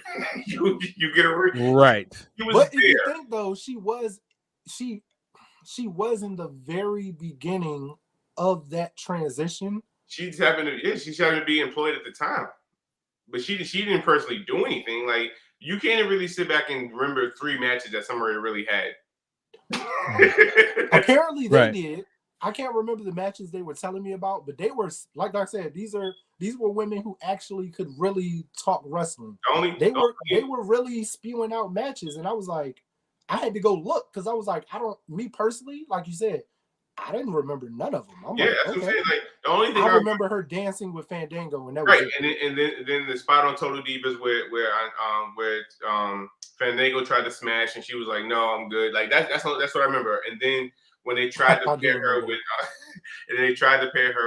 Dolph Ziggler, with Rusev and Lana with Dolph, but then Lana and Rusev end up announced their engagement, so that kind of went off the haywire. But even with that, you still looked at, you was like, yo, I'm siding with Dolph and Lana, and Lana looks way better. You know what I'm saying? Dolph is Saheem's guy, so you kind of drifted towards them. You still didn't take Summer Rae as legitimate, and I want to say she was with somebody else too that we really don't remember because I guess it was that irrelevant. But yeah, I remember more of Alicia Fox matches than I do Summer Rae. Right. Did she even ever wrestle? I think she did. Wasn't she in Mixed Match Challenge or something like that? I don't know. She wrestled. It was, but that's why I said I personally don't. I guess maybe for women it was a little more, whatever. For me as a wrestling fan, forget being a man, just as a wrestling fan, she did nothing of significance to be called a legend, a Hall of Famer, or nothing. Yeah, so let's because we have she fought Nikki Bella, right? She did. Yeah, she fought Alicia Fox in her final match. So she did nothing. Right. She still did nothing. I mean, you fight Alicia Fox. Alicia Fox is not. Alicia Fox is still was a jobber, but even though Alicia Fox in the beginning was made to be taken seriously, Alicia Fox could at least be called a legend because of her tenure, her matches, and not only that, but she was the first ever African American Divas champion. So she has legacy. She fought Brie Bella March 7, 2016. She fought Becky Lynch in NXT in 2014. She fought AJ Lee. It looks like she was used to enhance talent because she was a jobber. Yeah, she was a jobber. She fought Cameron on Superstars. When y'all watch Royal Rumble, right? When Alicia Fox walked out, did you guys think at any point her leg was gonna break? Yeah. Oh, the way she was walking, yeah. Bruh. I just kept yelling, Bambi's walking, Bambi's walking. Because it just looked like the way she kept stepping hard, like her leg was just gonna snap in the middle. Right? I was like, you don't have to walk that hard, boo. Just go to the ring. That's it. Well, she ain't been there in like what, 7 years? She's come back for the Rumbles. Oh, she has. Okay. Yeah. She's been in like almost every. I want to say she's done every women's Rumble since the first one. Oh wow. She gets thrown out really quick though. I'm not gonna lie to y'all. Summer Rae has had a lot of matches. She did. I mean, they all with losses. You know, Paige, Sasha Banks, Becky Lynch, Cameron. You know, to enhance talent, but I don't really see in these matches. Oh, she fought for Caitlyn, Natalia, Emma. You know, so outside of that, I don't really see. At all these matches that I've seen, like I haven't really. This is crazy. I pulled up her win-loss percentage and record, right? Mm-hmm. So in FCW, she was actually 8-2. When it switched over to NXT, she was 18-26. Her main roster matches, she was 43 in 2018. 146. She lost 146 and only won 43. Her overall win loss is 69-174. Oh my god. Okay, you know what? Speaking of win-loss records, this is ridiculous. This is jobber. Oh my god. Speaking of win-loss records, have you guys seen Ricochet won his first match in like never? But can you count that? Because right after it was a tag match, he ended up losing. I mean, even though he didn't get pinned, Cesaro got pinned, but right after it was a tag match, he ended up losing. So he didn't get pinned though. Yeah, it got smeared. It got smeared with that tag team loss. Yeah, like let him go into the night with his win. Adam Rose. Ricochet is the one person I want to be released. I really feel like he's wasted his time on the main roster. At least his NXT time was great. Yeah, right. But he's been wasted on the main roster. I don't want him to go to AEW. It's not that. Not that at all. I actually want him to go back to New Japan. I actually want him to go to MLW, to go back to AAA maybe. Bring Prince Puma back. Because I don't think WWE wants to see Prince Puma. If they don't know how to work with luchadors for real. His best work outside of NXT was Lucha Underground in New Japan. He's one of those people like you wanted, as any person you have favorite wrestlers, you want to see them wrestle against the greatest. Because at the time, WWE had some of the greatest talent. I wanted Ricochet to be there. They took him through NXT. I didn't feel like he needed that, but it worked for him. It was great. Mm-hmm. He gets to the main roster, and it's like he's definitely one person. I feel like when they started doing that first round of firings, he should have got fired. I mean, in a good way. Right. I feel like him getting fired is a good thing, not a bad thing. They're not using him. Honestly, I do feel like his name is you know how NXT used to do, how when you have a top talent, the big names go up to the main roster where you're still building. But I think it's the reverse. So a lot of big names been fired, so his name is like at the T top. So the next round of firing is going to push his name, to the. It's unfortunate. I wish nobody gets fired, but right. I do feel that, like I said, Ricochet is one of them teetering, and I ain't gonna front. I kind of feel Cesaro maybe kind of on that same level, But I feel like, with Cesaro, I feel like Cesaro, even though he had a great Indies run also before he came to WWE, he's been in WWE so long and been a name, maybe not a very top name, but a name, a very well-known name in WWE. He could go to AEW and be, relevant in a sense. He could finish out his career and be relevant rather than, because of his age, just going through the indies in a sense. He's not young enough to just go through the indies and, keep his name up through that. Wait, so WWE normally do their firing or their releases, let's say not their firing, their releases after Mania, right? I think that first round did come right after Mania.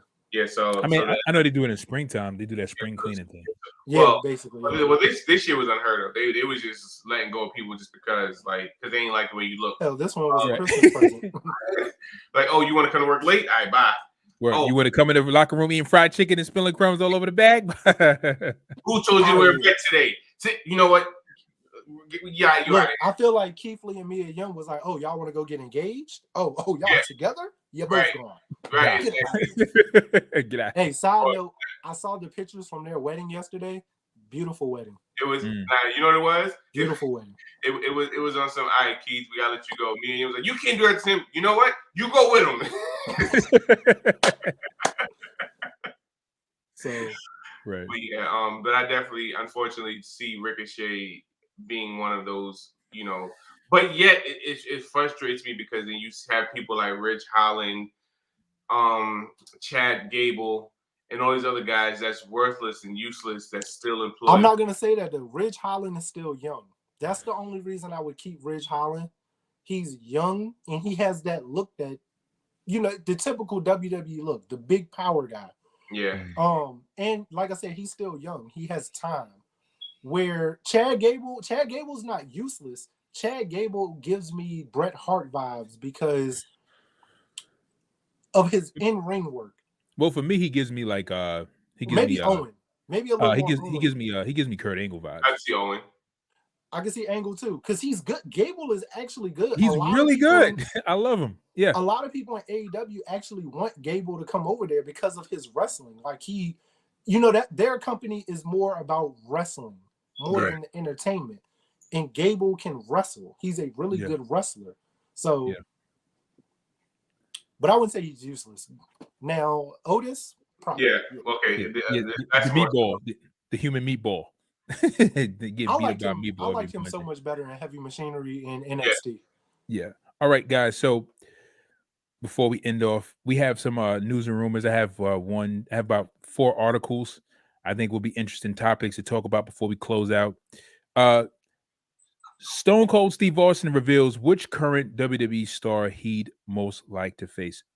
I would like to say this before I read this article. Stone Cold, I believe that train has passed of you coming back and wrestling, but fans are still cheer for it. But for me, I feel like the train has passed. I'm just going to read the article. You guys can comment. Let me know what you guys think. Thought it'd be an interesting topic. Perhaps most interesting of all, Austin answered was how he responded to who he would most like to face if he were to come out of retirement. He didn't hesitate long when he answered Brock Lesnar. They say he regrets refusing to lose to Brock. Yeah. So he wishes that he put Brock over. Yeah. He regrets. That. Yeah. He's taking it. But hey, my guy, that train has. Okay, listen. This is the thing. This is my thing. My thing about that is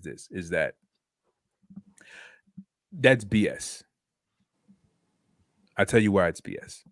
Because even after you retired, you still had time to come back. You could have put over CM Punk. you could have put over somebody else. But you could have, but out of all people, you could have put over CM Punk. That would have been the perfect person to put over. You could have fought Cena. You could even fought Hogan. But he had so much time. Was it like 15 years in between that time he retired to now? Maybe more. But long story short, or maybe more. It's like 18 to almost 20 years or something like that. Almost 20. Almost 20, right? Yeah, but he could have put over Punk. And again, Brock Lesnar, he still had time within that time to put over Brock Lesnar. Now he thinks as an old man who ain't really doing nothing but sitting back drinking beers and shooting his rifle on his farm that, you know what, if I come out of retirement, I'd like to fight Brock Lesnar. I don't want to see that match. I don't want to see it.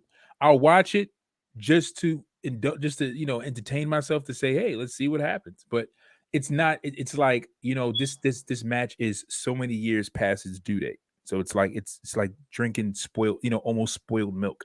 I don't want to see that, because you could have done that years ago. You could have just came back and fought one match against Punk.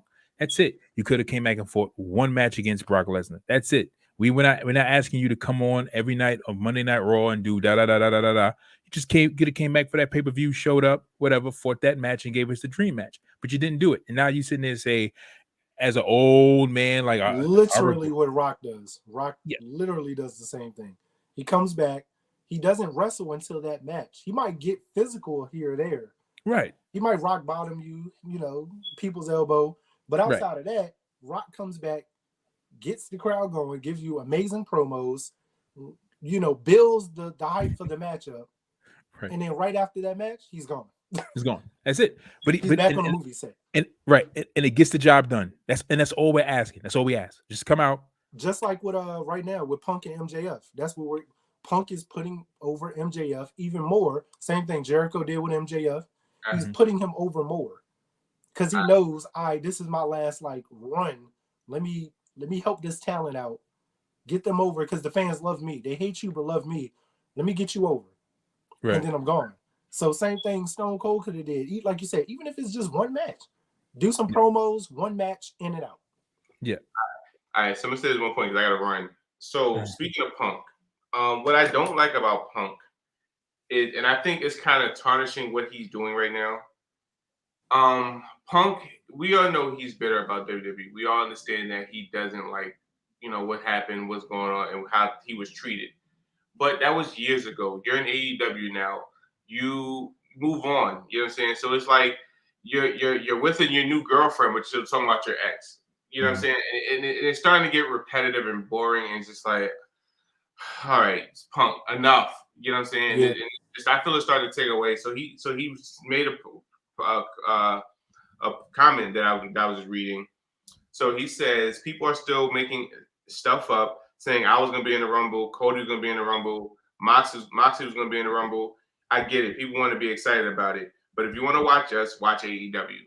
Like, comments like that, just don't say anything. Like, because now it's like now I'm not going to front. The statement he made with MJF, the promo where he was like, you'll go over there, you make your money, but you'll be released and you'll be back here. That was cool. It was funny. But every other shot and every other jab that he's been throwing at WWE, even when he said, I've lost pro wrestling for years.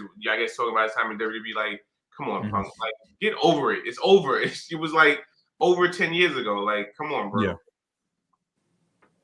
Yeah, he definitely needs to let that go. I think he needs to, and that's the thing. It's like, I think that's part of his fear, because part of his fear is the fact that what he had going for him was the fact that he made a power move, right? So it's like when you make a power move, like turning on or biting the hand that feeds you, or turning against your support system that pushed you to where you are in your major point of stardom or your major point of power, right? You need another power move that's going to set you up to be set apart from the thing that put you where you were, right? So WWE put him where he is in the limelight and in the spotlight.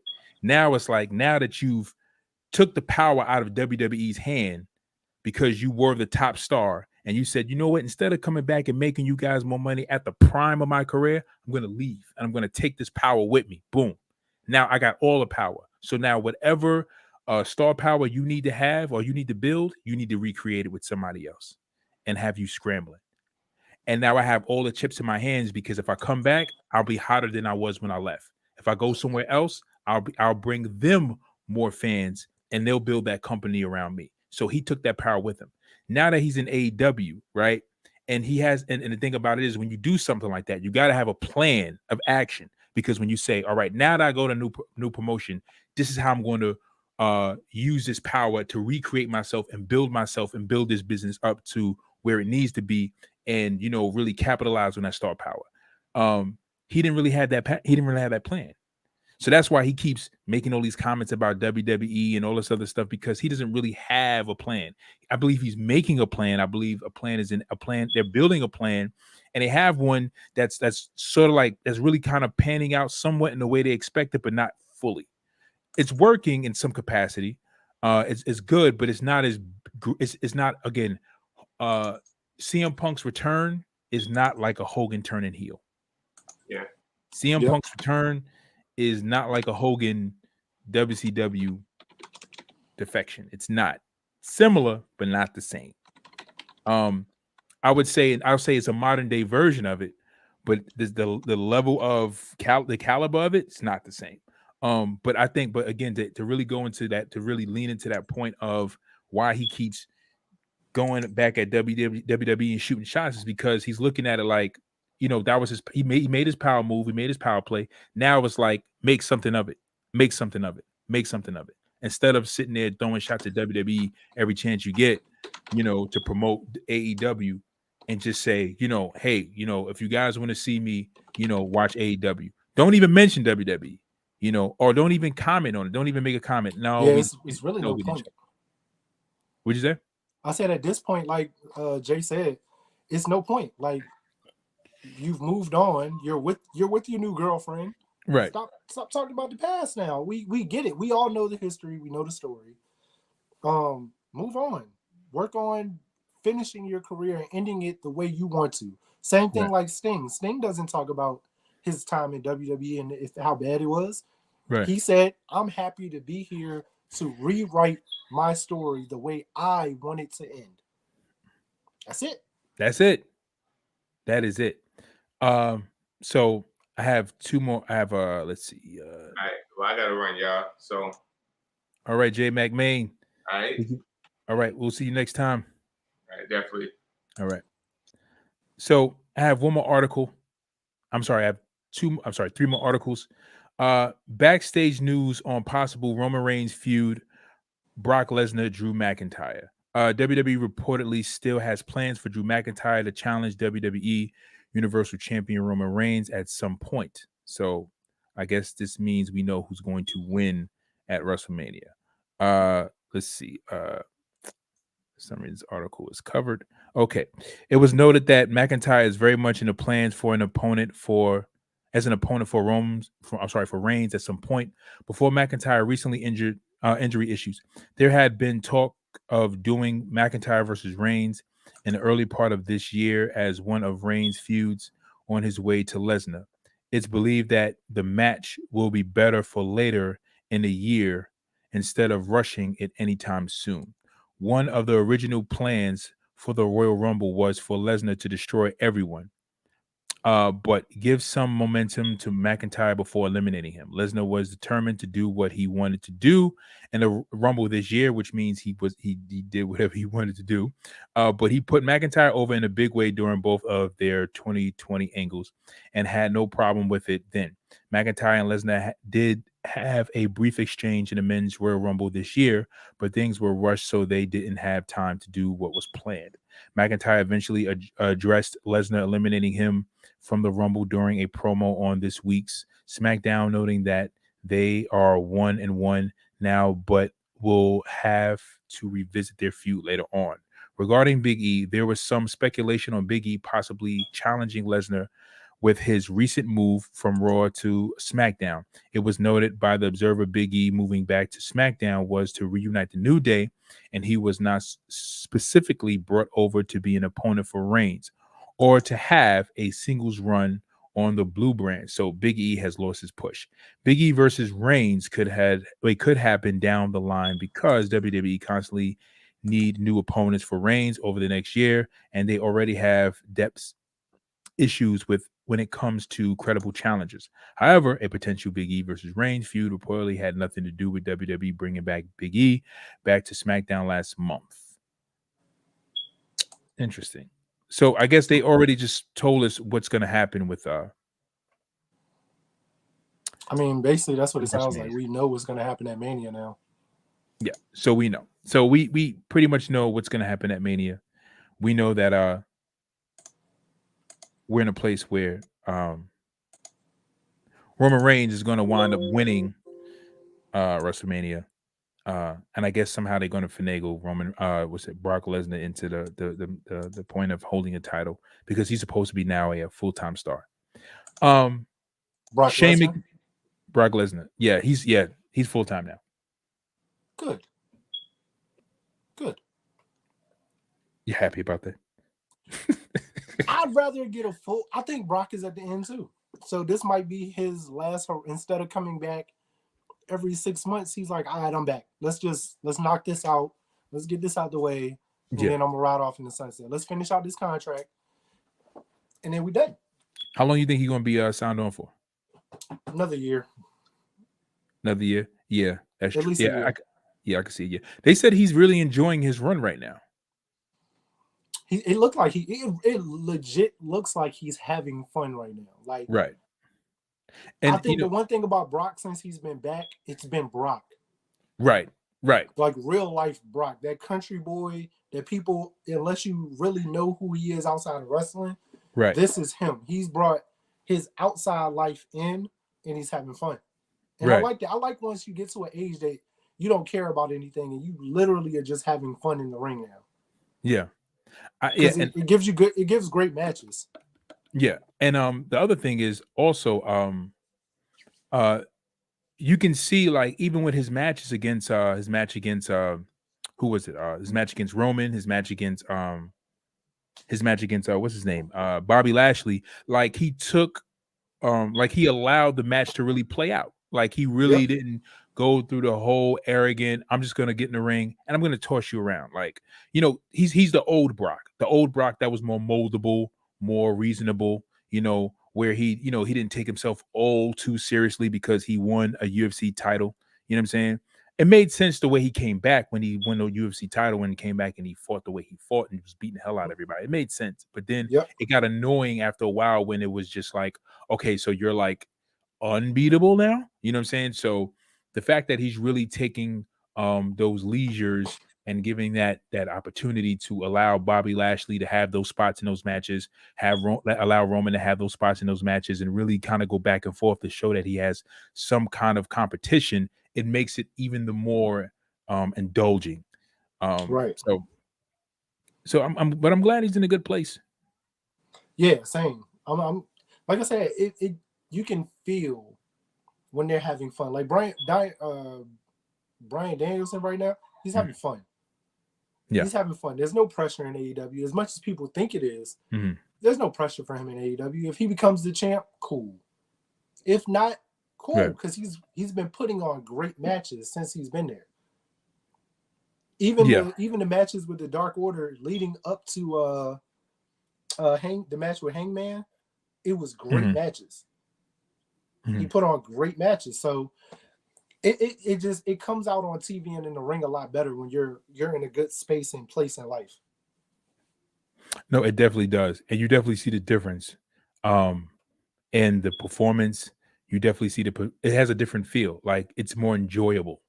You could tell there's more liberty rather than them actually trying to put on a gimmick or, do it off of a script. Like it feels more organic. I have more news as well. Last article, EJ Nduka, on what a lot of fans don't realize about signing with WWE. MLW star EJ Nduka recently spoke with Wrestling Inc. managing editor Nick Hausman for the Wrestling Inc. Daily about the number of stars currently available free agents on the market right now. He admitted there is a lot available, but him being released in an early wave from WWE helped him in that sense. He says there's a lot of talent in the free agent pool right now, an incredible amount of talent, he said. And I will always say this. It was almost a blessing that I was released that early. He says in that first wave, because like I say, a lot of talent came afterward and I got an opportunity to work with MLW and my career has just gone vertical. I've done war chambers. I've been around the world. Agent Nduku also does not believe that he would have had many opportunities in his career if he'd stayed with WWE. Nduku praised how MLW has utilized him so far, stating the company recognizes his ability. He also says, I don't think I would have gotten that opportunity. I've been, let's see. So I'm just trying to get to the chunk of what he's trying to explain. Well, do you even remember him being in NXT? When I seen his picture, I do, but it was for a brief moment. It wasn't really long. I don't. That's the crazy thing. I didn't. When he showed up at MLW and they were talking about this big free agent, you know, of course they're going to hype him up to their fans. Right. So they were talking about this big free agent and I'm like, okay. So he premiered at their version of the Royal Rumble in a sense. And I didn't know who the hell he was.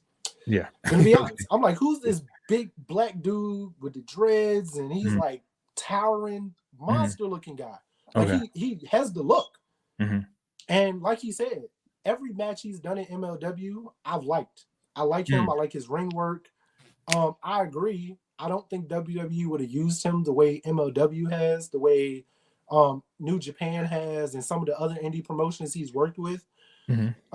Just because the indies and everything is a little more free. So the creative side flows a lot more than it does with WWE, where it's a little more cut and dry, a little more black and white. I agree with him though. I think him getting released in that first wave for him was great for his career because now he can go build his name.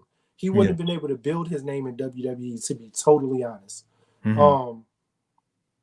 I think it's going to get to a point that he's going to be a big time player.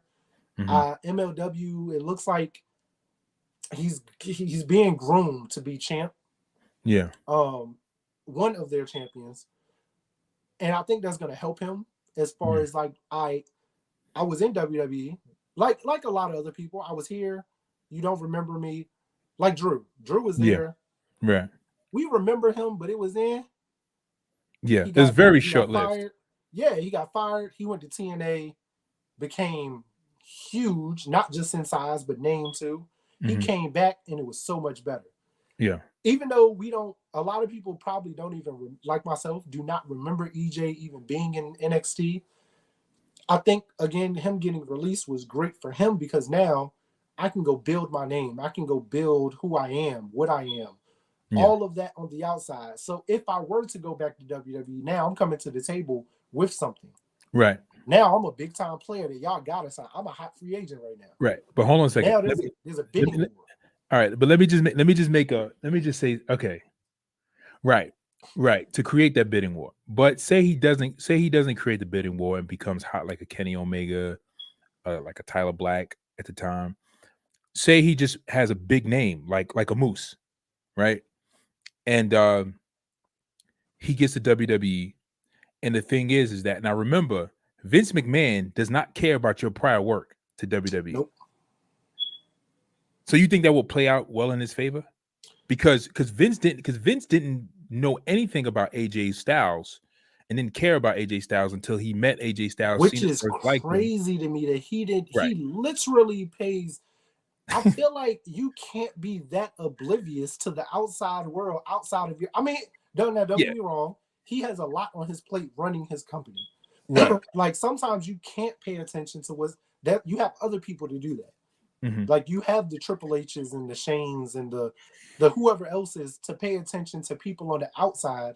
And me as Vince, I'm not always going to know who everybody is if they never worked for me. So I get it. But at the same time, AJ Styles, AJ was the biggest name in wrestling that wasn't with WWE even before the New Japan stuff. Right. New Japan brought his name a little bigger, but that man's name was huge when he left TNA. So it's like, I don't know, but I I think he's gonna be more along the lines of the Tyler Blacks, the way Seth was before he came in. Mm-hmm. Seth had a huge name on the Indies. Daniel Bryan, huge name on the Indies before they even came into the WWE. Right. Kenny Omega and the Bucks are more in a different lane to me because they've never worked. They're more like AJ, but they also, at least AJ had worked for a big promotion. Impact and TNA was still a big promotion in a sense. Now, not saying New Japan is not. Right. I mean, but because New Japan really is the second biggest organization to WWE as far as finances, as far as legacy, tenure. Right. So, I mean, but AJ Styles had a big name. I mean, not AJ Styles. Finn Balor had a big name with New Japan. Very big. And Kenny Omega was like the hottest free agent. Shinsuke had a huge name. Right. Who else? Asuka. Kevin Owens. But Kevin Owens was pretty big. Kevin Owens and Sami Zayn both had huge names in the Indies. So, but yeah, so I think that is a good idea because even though Vince won't know, at least it'll bring some level of leverage. It'll bring some. Sean, you there? Oh, okay, probably having some mic issues, but I definitely think it will bring some leverage to him as a performer. You there, Sean? Okay, he's having some mic issues. Okay, but I think for EJ, it would definitely bring some leverage for him as a performer. He would be able to wrestle in the Indies, perform the way he wants to perform, put on the matches he wants to put on, and come to WWE and give you that level of performance that he needs to give you. But, yeah, that's fine. No, but I was going to say what I was saying was that I think it's going to give him some leverage. It is going to give him some leverage, but I think that's leverage that more than likely will be presented to Vince McMahon by the people around him. Because I believe that there are people in his ear telling him, "Hey, this guy's big. You need to do something with him. This guy's big outside of WWE." And EJ still has a lot of time too. He's young, so he still has time to really build that name. Like right now, it's growing. It's not there yet. It's growing though, but it's growing more in the MLW circuit, which isn't bad either because MLW is actually becoming a nice little player in the indie scene. GCW also another one, very, very big promotion in the indie scene. It's a couple other ones that are putting a lot of indie people more in a bigger light.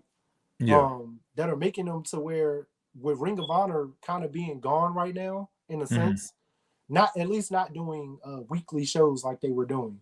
I know they still have their pay-per-view coming up in April, but with Ring of Honor being gone, all these other indie promotions are kind of flourishing to the point that AEW is looking at them. AEW is bringing in a lot of people for Dark and Dark Elevation that they're really looking at signing.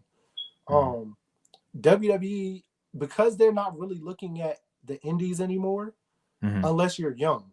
They're only looking at the young talent if they are looking at the indies. That's why they like so they can mold them. What's the girl that just left? Well, she just lost the Ring of Honor Women's Championship to Deanna. Roxy. They really like Roxy. And she's young. She's only 20 or 21. She's really young. But WWE is really high on her as far as signing her. So they're looking at the indies, but it's strictly for the young talent that, like you said, they can still mold and turn into what they want them to be. Yeah. So with that said, we thank you guys for joining us for another edition of Wrestling Talks and Thoughts. Again, if you guys are catching us on Facebook Live, please drop a comment in the comment section below the next time we go live. We will be going live with you guys Wednesday night at 7 p.m. So guys, come back around so you guys can join us as we go live and talk Raw and NXT. That's if we pretty much catch up on NXT because NXT has been But again, if you guys Again, you guys are watching us live on Facebook.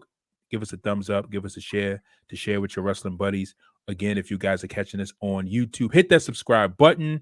Drop a comment in the comment section below. Give us a like so we can talk wrestling. Again, this is your boy Saheem the Dream. Welcome to the House of Keys. And we will see you guys later. Peace.